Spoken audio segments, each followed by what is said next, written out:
Lo encontraron congelado en una tienda de campaña. Sus manos aferraban un poste. Intentaba sostener el refugio contra el viento hasta su último aliento. Otros dos estaban sentados en la ladera, tratando de esconderse del huracán. Los 4 restantes desaparecieron sin dejar rastro. Julio de 1967, Denali. 7 personas murieron en una sola noche. Pero empecemos por el principio. Denali es el punto más alto de América del Norte, con 6.190 metros sobre el nivel del mar. En 2025, el presidente Trump devolvió a la montaña su antiguo nombre, McKinley. En el idioma de la tribu atabascana, Denali significa el Grande. Los pueblos indígenas consideraban esta cumbre un territorio sagrado y prohibido. Sin embargo, esto no detuvo a los pioneros. El 7 de junio de 1913, una expedición dirigida por Hudson Stock alcanzó la cima. Stock le dio a la montaña el nombre de McKinley. Luego, en 2015, se le devolvió el nombre de Denali, y recientemente fue renombrada de nuevo como McKinley. Un verdadero lío de nombres. Técnicamente, el ascenso al Denali no se considera extremadamente difícil, pero hay un matiz.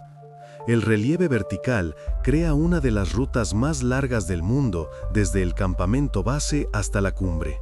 Es casi 1.800 metros más larga que la del Everest. Para 1967, 213 personas habían alcanzado la cima. Sin embargo, solo la mitad de los intentos resultaban exitosos. La mitad regresaba sin llegar, o no regresaba en absoluto. ¿Por qué es así? Se debe a su ubicación. Denali se encuentra en el paralelo 63 de latitud norte. En comparación, el Everest está en el 28. Cuanto mayor es la latitud, más agresivos y rápidos son los sistemas de tormentas. Además, las temperaturas allí son considerablemente más bajas. En el Everest puede hacer frío, pero en Denali el frío es diferente, norteño, cruel, que cala hasta los huesos incluso a través de todas las capas de ropa. Pero la principal diferencia radica en otra cosa. El Everest se encuentra en el centro del continente asiático, a más de 1.500 kilómetros de grandes masas de agua. Denali, en cambio, está a solo 320 kilómetros del Golfo de Alaska. La montaña recibe el impacto de potentísimos sistemas de baja presión, de los más intensos del planeta. En pocas palabras, el clima en Denali es una catástrofe. Su ubicación geográfica convierte la cumbre en una fábrica de tormentas. Cuando los vientos marinos chocan contra las laderas, las masas de aire húmedo ascienden, se condensan en nubes y descargan nieve. En una nevada típica pueden caer hasta 30 centímetros. Todo esto va acompañado de huracanes, de los más violentos de la Tierra. El viento hace que la temperatura caiga a valores extremos en cuestión de minutos. Puedes estar a menos 10 grados y media hora después el termómetro marcará menos 40. Y eso sin contar el viento. Con él, la sensación térmica es de 60 bajo cero. Y sin embargo, Denali sigue siendo un objetivo increíblemente popular. Conquistar esta cumbre es un logro serio en la carrera de un alpinista. Atrae. La altitud no es desorbitada, técnicamente no es el Everest, pero su carácter es implacable. Ahora, sobre la historia en sí. En 1967, 2 jóvenes alpinistas, Paul Schlichter y Howard Snyder, planearon una expedición al Denali. Los muchachos tenían solo 22 años, pero ya contaban con experiencia. Se conocieron en 1963 y durante 4 años perfeccionaron sus habilidades en Colorado, en el Monte Rainier en Wyoming y en el Orizaba de México, de 5.891 metros de altura. No eran novatos, en definitiva. Sabían lo que era la altitud, cómo funcionaba una cuerda y cómo distribuir la carga en una cordada. En junio, Schlichter se graduó de la Academia de la Fuerza Aérea de los Estados Unidos en Colorado Springs. Snyder, más abierto y sociable, estaba estudiando geografía en la Universidad de Colorado. Carismático, con un encanto natural, era el líder informal de su cordada, el que tomaba las decisiones, aquel cuya opinión se escuchaba. Inicialmente, Schlichter y Snyder planearon la expedición con su grupo de Colorado de 4 personas. Ellos dos, más Jerry Lewis, un veterano del ejército de 30 años, y su hermano menor, Steve. Pero 7 horas antes de volar a Alaska, Steve sufrió un accidente automovilístico. Se rompió la nariz y un brazo. El grupo se redujo a 3, a solo unas horas de la partida. El problema era que el Servicio de Parques Nacionales prohibía los ascensos en grupos de menos de 4 personas. Una regla estricta, sin excepciones. La única salida era unirse a otro equipo. Así, los 3 de Colorado se unieron a la expedición de Joe Wilcox, que constaba de 9 personas. El plan del Servicio de Parques era simple. Al grupo de Wilcox tampoco se le permitía el ascenso, por falta de experiencia de sus miembros. Pero si se unía a los experimentados muchachos de Colorado con los novatos de Wilcox, se obtendría un equipo completo, capaz de afrontar el desafío. Al menos, así parecía sobre el papel. Sin embargo, había un problema. Los chicos no se conocían entre sí en absoluto. Es más, incluso dentro del grupo de Wilcox, muchos se veían por primera vez. Básicamente, eran estudiantes de diferentes instituciones educativas a los que reunieron y preguntaron, ¿quieren ir al Denali? Ellos respondieron, sí, queremos. Les dijeron, vayan, aquí tienen 3 más con experiencia, lo lograrán. Ninguna compenetración. Ningún entendimiento de cómo se comportaría cada uno bajo presión. ¿Quién era fuerte? ¿Quién débil? ¿Quién entraba en pánico? ¿Quién aguantaba? No había nada de eso. La expedición estaba liderada por Joe Wilcox, un estudiante de posgrado de 24 años. El plan era ascender al Denali por la ladera norte, a través del glaciar Muldrow, una ruta más remota y barata en comparación con el popular Contrafuerte Oeste. Menos gente, menos gastos, pero también más difícil. Solo que la organización de esta empresa cojeaba de ambas piernas.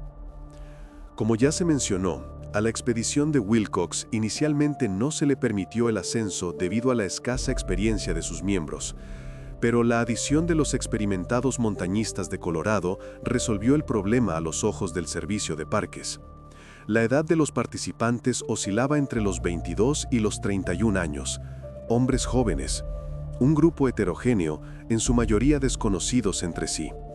Y lo más importante, aparte de Schlichter y Lewis, nadie tenía experiencia en ascensos por encima de los 4.500 metros, y Denali supera los 6.000. En general, el nivel de preparación de los participantes era radicalmente diferente. Además, en el equipo surgían constantemente conflictos. Algunos ni siquiera se hablaban. La tensión se sentía incluso antes de empezar. Y con ese bagaje se dirigieron a la montaña. Los alpinistas comenzaron el ascenso el 22 de junio. La expedición avanzaba desde el norte por la ruta de la arista Carstens a través del glaciar Muldrow. La mayoría de los hombres sufría mal de altura, pero el progreso era bueno. Les dolía la cabeza, tenían náuseas, se quedaban sin aliento sin motivo aparente, pero seguían adelante. Para el 13 de julio habían establecido un campamento a 4.600 metros de altitud. Aquí ya se siente la altitud de verdad. El aire es enrarecido, cada respiración es un esfuerzo. Por la noche te despiertas porque has olvidado respirar. El cuerpo aún no se ha acostumbrado. En ese momento, según algunos informes, los guardaparques del Servicio de Parques se pusieron en contacto con el equipo y les advirtieron sobre una potente tormenta que se aproximaba y que debía golpear la montaña el 16 o 17 de julio. Sin embargo, Wilcox afirmó más tarde que no recibieron ninguna advertencia. La disputa nunca se resolvió. Al día siguiente, 8 miembros del equipo ascendieron más alto para establecer el campamento final a 5.500 metros. El plan era atacar la cumbre en la mañana del 15 para aprovechar la ventana de buen tiempo, llegar antes de la tormenta. Pero ocurrió una estupidez. Un hornillo defectuoso explotó en una tienda de campaña y provocó un incendio. El fuego se desató de repente, tuvieron que apagarlo de urgencia y revisar el equipo. El ascenso tuvo que posponerse. Perdieron horas preciosas. Salieron a atacar la cumbre solo al mediodía del 15 de julio. El primer grupo estaba formado por Wilcox, Snyder, Lewis y Schlichter. Prácticamente los alpinistas más fuertes del equipo, aquellos que con seguridad llegarían. Más tarde explicaron que los demás necesitaban descansar y sufrían mal de altura, por lo que pospusieron su ascenso para el día siguiente. Aunque también se puede suponer otra cosa. Los alpinistas experimentados simplemente querían hacer cumbre rápidamente, en lugar de lidiar con enfermos y novatos que estaban en la montaña por primera vez. Y al descender, quizás planeaban disuadir a los demás del ascenso, ya que sus propios objetivos estaban cumplidos. Lógico, ¿para qué arriesgarse? Sea como fuere, el 15 de julio de 1967, 4 alpinistas de 22 años se daban palmadas en la espalda en la cumbre del Denali, disfrutando de las vistas desde el punto más alto de América del Norte. El ascenso fue fácil, sin incidentes. En la cima estaban Wilcox, Snyder, Lewis y Schlichter. Sus 2 cordadas fueron las primeras. Los demás debían seguir por el sendero abierto. El tiempo era ideal, soleado. Una temperatura de 15 grados sobre cero. Apenas había viento. Visibilidad de decenas de kilómetros. La nieve brillaba bajo los pies. Esos momentos se recuerdan para siempre. Estás por encima de todo lo que te rodea. El cielo está cerca y parece que el mundo te pertenece. Tras disfrutar de las vistas, 1 hora y media después de alcanzar la cima, los 4 comenzaron el descenso. Pasaron la cresta de la cumbre, que cae 2.600 metros hacia el glaciar. Superaron la Torre Archidiakons, una pequeña cima de 5.900 metros, y continuaron hacia el collado Denali. Entonces notaron que el viento comenzaba a arreciar. Al principio débilmente, luego con más insistencia. Las capuchas empezaron a agitarse. La nieve bajo sus pies crujía de otra manera, más seca, más violenta. Mientras tanto, los otros 8 participantes se preparaban para su propio ataque a la cumbre, después de un día de descanso. Sobre ellos, el cielo estaba cubierto de cirros, una señal alarmante de la tormenta que se aproximaba. Quienes conocen las montañas siempre leen el cielo. Los cirros son la primera llamada de atención. Aproximadamente 2 horas después de hacer cumbre, Schlichter, Snyder, Wilcox y Lewis regresaron al campamento a 5.690 metros. Allí encontraron a sus 8 compañeros preparándose para el ascenso. El segundo grupo planeaba salir al día siguiente, el 16 de julio. No es de extrañar que Schlichter y Snyder alcanzaran la cima con el primer grupo. Eran los alpinistas más fuertes del equipo. Aquellos que se movían con confianza, sin quedarse sin aliento, sin detenerse cada 10 pasos. El resto de los miembros de la expedición de Wilcox apenas tenía experiencia en montaña, Poseía una débil preparación física y sufría de mal de altura. Les dolía la cabeza, les faltaba el hálito, sentían las piernas como plomo. Sin embargo, Wilcox como líder no los disuadió del ascenso. Es más, los miembros más fuertes, Wilcox, Lewis, Snyder y Schlichter, ya habían estado en la cumbre. Esto significaba que nadie acompañaría al segundo grupo de personas poco preparadas. Los novatos quedarían a su suerte, sin la seguridad de los experimentados. Esa noche, un huracán se desató sobre el campamento.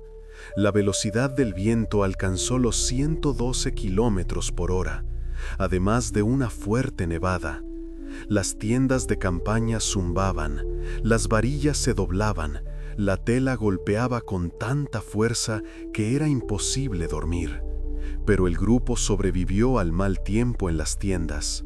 Al despertar en la mañana del 17, vieron que el viento todavía era fuerte y las cumbres estaban cubiertas de nubes. Pero poco a poco la situación comenzó a mejorar. Las nubes se elevaron, el viento amainó.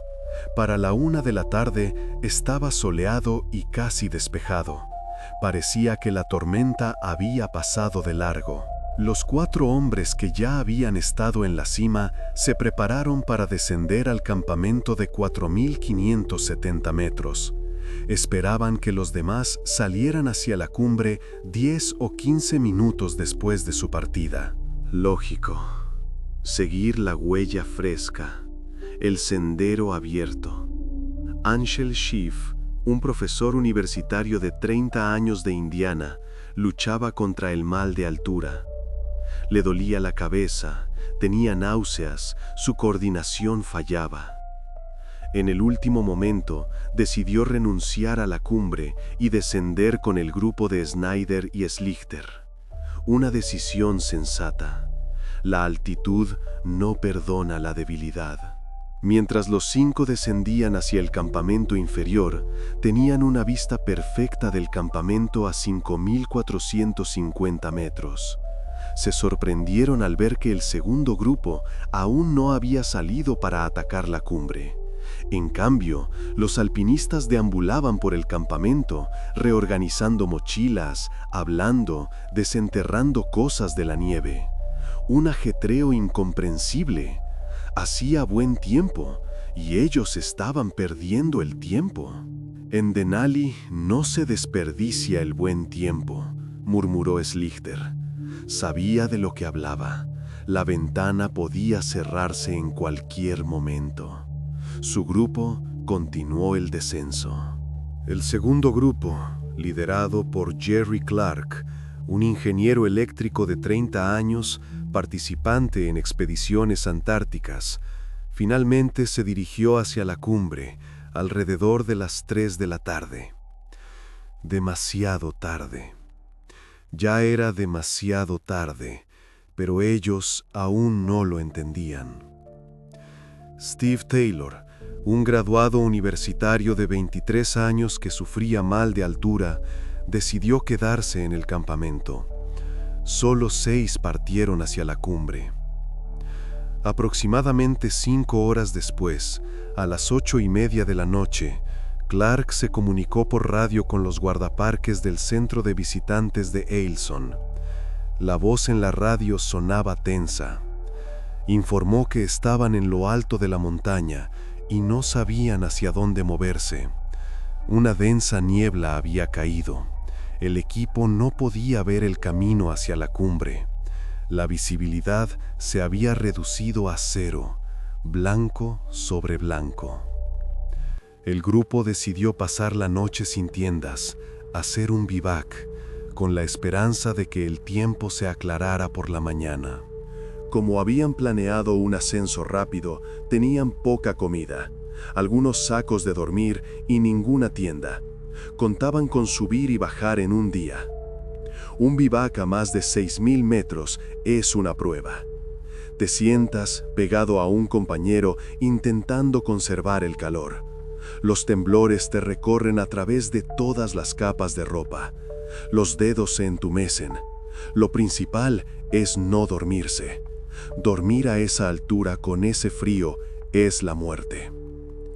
A las 11:30 de la mañana del 18 de julio, Clark volvió a contactar con los guardaparques. Su voz sonaba cansada, pero aliviada. Informó que el equipo había alcanzado la cima. Estaban en Denali. Lo habían logrado. Dijo que la temperatura del aire era de -7 grados. Soplaba un viento fuerte. Estaban en medio de una ventisca y planeaban descender en 5-10 minutos. Bajar rápido mientras tuvieran fuerzas. El equipo también informó que solo 5 habían llegado a la cumbre. Eran Dennis Luchterhand, Hank James, Mark McLachlan, Walt Taylor y Clark. El destino del sexto, John Russell, era desconocido. Quizás se había dado la vuelta antes. Terminaron la comunicación, prometiendo volver a contactar a las 8 de la noche. Pero la siguiente señal nunca llegó. La radio permaneció en silencio. Después de que el equipo alcanzara la cima el 18 de julio, una de las tormentas más violentas de la historia se abatió sobre Denali. Según datos del Servicio Meteorológico Nacional, las ráfagas de viento en la cumbre se intensificaron hasta los 160 kilómetros por hora. Finalmente, alcanzaron los 480 kilómetros por hora. 480 es la velocidad de un tornado. Un viento así te derriba, te arranca la mochila, se lleva los guantes en un segundo. La temperatura se desplomó a -30 grados. Con el factor viento, la sensación térmica era de -70. En tales condiciones es imposible sobrevivir. No puedes mantenerte en pie. No puedes moverte. El viento te corta la respiración, te arranca el aire de los pulmones. La nieve te golpea la cara como arena de un chorreador. Visibilidad cero. No ves tus propias manos. En la mañana del 20 de julio, Wilcox, Snyder y Schlichter intentaron regresar al campamento de altura para buscar a los desaparecidos. Pero el mal tiempo los hizo retroceder. El viento no los dejaba pasar. No se veía ninguna señal de los alpinistas desaparecidos, solo un muro blanco. Entonces, el líder de la expedición informó del incidente al Servicio de Parques Nacionales, pero los rescatistas no podían iniciar una operación mientras la tormenta rugiera. Los helicópteros no vuelan con ese tiempo, la gente no sale. El mal tiempo continuó durante 2 días más. Mientras tanto, los 5 hombres a 4.570 metros se encontraban ellos mismos en peligro. Abandonaron una tienda y se metieron todos en una de 3 plazas para calentarse. 5 personas en una tienda para 3. Apretados, no había espacio para un hornillo. Tenían que comer solo alimentos que no requerían preparación. Barritas congeladas, galletas, cualquier cosa que pudieran meterse en la boca. Lewis y Schiff se debilitaron mucho. Wilcox y Snyder comenzaron a perder la sensibilidad en los dedos de las manos y los pies. Congelación. Primera fase. El 23 de julio, las condiciones meteorológicas mejoraron ligeramente. Los 5 hombres comenzaron el descenso al campamento de 3.700 metros, lenta y cuidadosamente, asegurándose unos a otros. Cuando el grupo de 5 llegó al campamento base el 25 de julio, los otros 7 miembros de la expedición probablemente ya estaban muertos. Lo más seguro es que murieran el 18 o el 19 de julio, el primer día de la tormenta. La montaña Denali se convirtió en el último refugio para Luchterhand, James, Walt Taylor, Steve Taylor, Russell, McLachlan y Clark. De los 7, solo se encontraron 3 cuerpos. Un alpinista fue descubierto en el campamento de altura. Estaba sentado en su tienda, aferrando un poste con las manos. Al parecer, intentaba evitar que el refugio fuera destruido por el viento. Sus manos se habían congelado en esa posición. Evidentemente, se congeló en esa postura, solo en una tienda que zumbaba, sosteniendo el poste mientras le quedaban fuerzas. A otros 2 los encontraron sentados en la ladera en posturas que indicaban un intento de protegerse del viento. Se habían acurrucado juntos, tratando de conservar el calor. No sirvió de nada. Los cuerpos de los otros 4 nunca fueron encontrados. Los expertos sugirieron que pudieron haber sido dispersados por un viento de fuerza monstruosa, simplemente arrastrados como hojas, o cayeron en grietas, o quedaron bajo la nieve, donde nadie los encontrará. Lo que sucedió exactamente en la montaña ya no lo sabremos, pero podemos imaginarlo.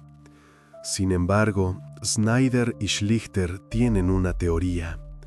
Después de la señal desde la cumbre, una tormenta monstruosa se abatió sobre ellos. De repente, como un golpe. Snyder lo dice así: esos chicos todavía estaban en la misma cumbre o en la cresta de la cumbre, por encima de los 6.000 metros, cuando estalló la tormenta. De repente, el aire se volvió turbio, la visibilidad cayó a 0 e inmediatamente se levantó el viento. No gradualmente, sino de inmediato. No se puede imaginar una situación peor. Con ese tiempo, el viento no solo te arranca los guantes de las manos, sino que puede llevarse hasta la mochila de la espalda. A ti mismo te puede arrastrar. Intentar descender de la cumbre en esas condiciones es imposible. Creo que comenzaron el descenso y llegaron a un punto en el que cada uno decidió actuar por su cuenta. Las cordadas se deshicieron.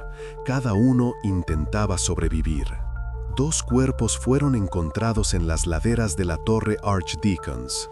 Eran Walt Taylor y Dennis Luchterhand. Ambos estaban en buena forma física, bastante sanos y fuertes. Intentaron descender directamente desde la torre por una pendiente empinada de 1.225 metros hacia el campamento a 4.500 y murieron en el camino. No llegaron. Se les acabaron las fuerzas, o resbalaron, o simplemente se congelaron. En el campamento de altura se encontró otro cuerpo. Era Russell.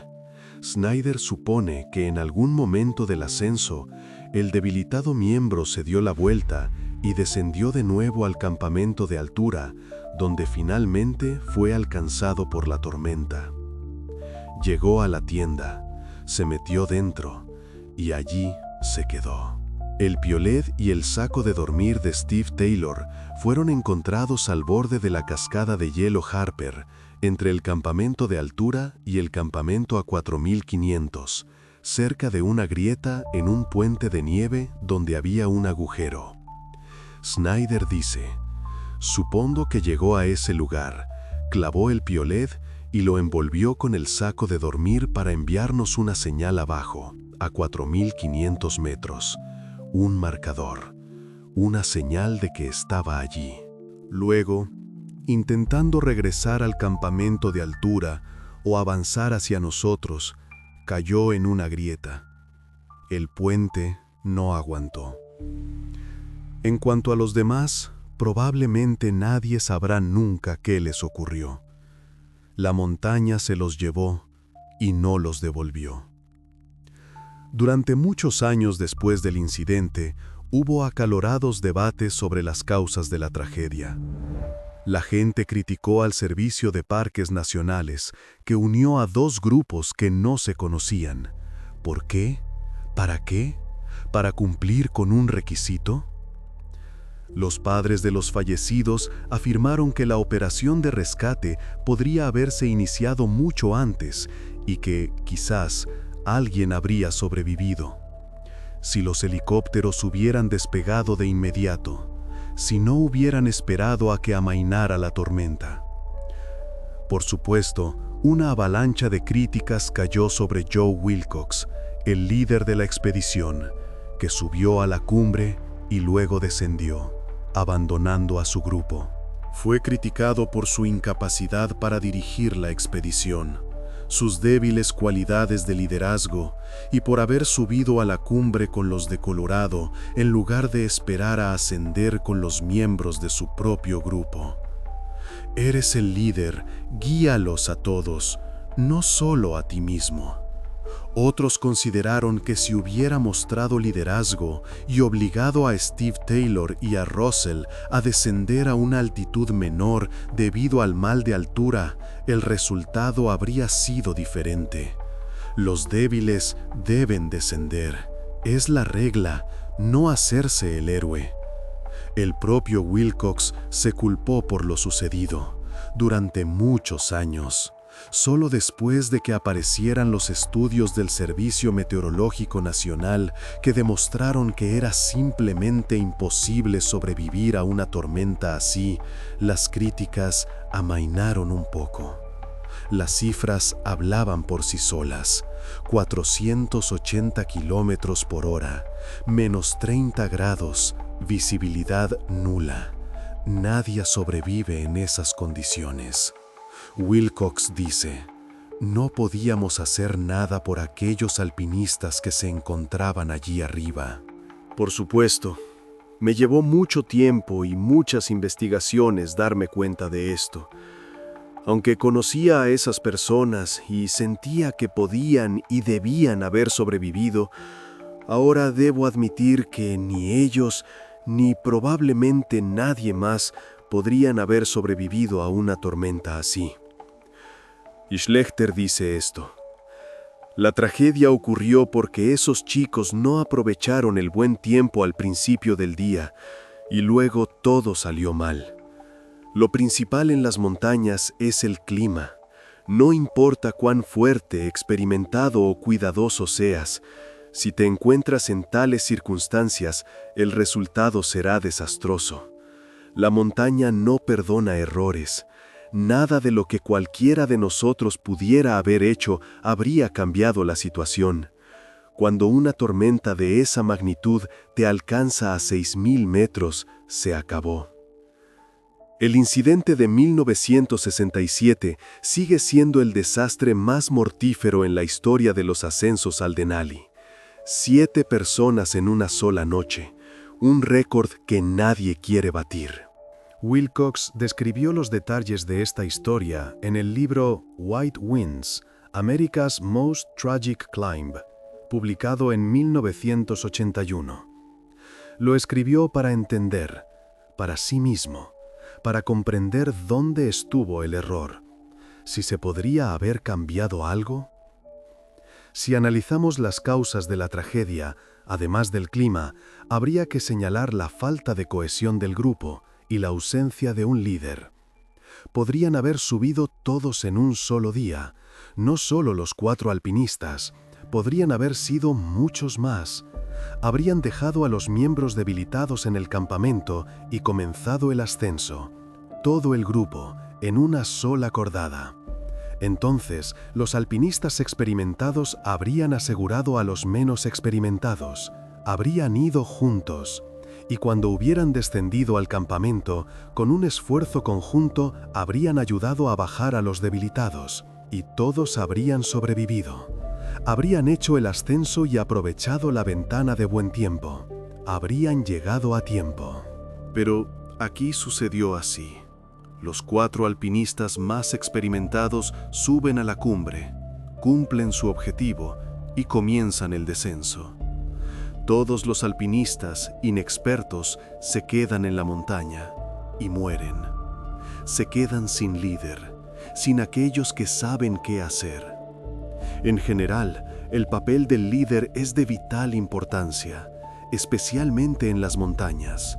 Wilcox, por supuesto, podría haberlos disuadido del ascenso. Podría haber usado su autoridad y prohibir el ascenso por completo. A los participantes que sufrían de mal de altura estaba obligado a hacerlos descender a altitudes menores. No es una petición, es un requisito de seguridad. ¿Por qué no lo hizo? Sigue sin estar claro. Quizás no quería un conflicto. Quizás pensó que se las arreglarían. Quizás él mismo no comprendía la magnitud de la responsabilidad. Además, vio que el tiempo comenzaba a empeorar y no hizo nada para detener el ascenso, aunque tenía la oportunidad de hacerlo. Los cirros, el aumento del viento, todo indicaba la aproximación de una tormenta. Pero guardó silencio. Creo que él mismo se culpa, durante años, pero intenta atribuirlo todo a que era imposible sobrevivir en una tormenta así. Y es verdad, en una tormenta así no se sobrevive. Sin embargo, podría no haberse encontrado con esa tormenta. Podrían haberse ido antes. Podrían haber subido todos juntos el día 15. Podrían no haberse separado en absoluto. Pero la historia no tiene modo subjuntivo. Lo que pasó, pasó. 7 personas se quedaron en Denali para siempre.